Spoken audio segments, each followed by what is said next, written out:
এবার নন্দীগ্রামের দিকে নজর রাখবো। নন্দীগ্রামে পুলিশকে ঘিরে ক্ষোভ, বোমা উদ্ধারে গিয়ে ক্ষোভের মুখে পুলিশকে ঘিরে বিক্ষোভ স্থানীয়দের। যে ছবি আপনারা দেখছেন, নন্দীগ্রামের দাউদপুরের সাইফুল্লাহ চকে রীতিমতো উত্তেজনা। সুজিত রয়েছে, ঠিক সুজিতের সঙ্গে কথা বলবো। সুজিত, কি কারণে এই বিক্ষোভ স্থানীয়দের? পুলিশের বিরুদ্ধে তো ক্ষোভ রয়েছে মানুষের। যেটা মানুষের ক্ষোভ, তারা বলছেন যে পুলিশ নিষ্ক্রিয়, পুলিশের নিষ্ক্রিয়তার কারণে এলাকায় এ ধরনের অসামাজিক কাজ বাড়ছে, যেখানে কিনা বোমা উদ্ধার হচ্ছে, তাজা বোমা ফাটছে এবং বোমা বাঁধতে গিয়ে মানুষজনের আহত হওয়ার এবং মৃত্যুরও খবর হচ্ছে।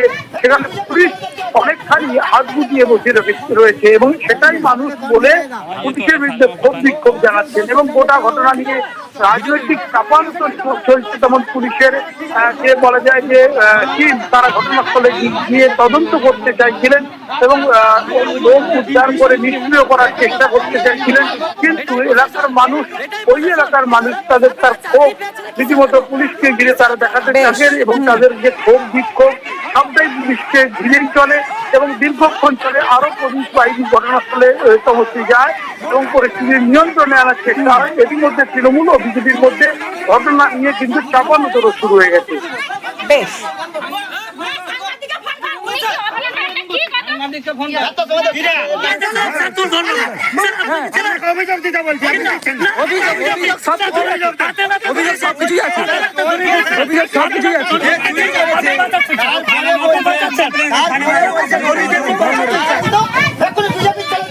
বিজেপির রাজনীতির কালচারটা ঠিক এরকমই। তারা বিভিন্ন জায়গায় সন্ত্রাস করে, তারা বোমাগুলি তৈরি করে। আমাদের তৃণমূল কংগ্রেসের কর্মী সমর্থকের বাড়ির পাশে বোমা রেখে দিয়ে আমাদের উপরে দোষ চাপায়। দাউদপুর অঞ্চলে যেটা হয়েছে, ওখানে একজন বিরাট বিজেপির লিডার আব্বাস বেগ, তার নেতৃত্বে এগুলো হয়েছে।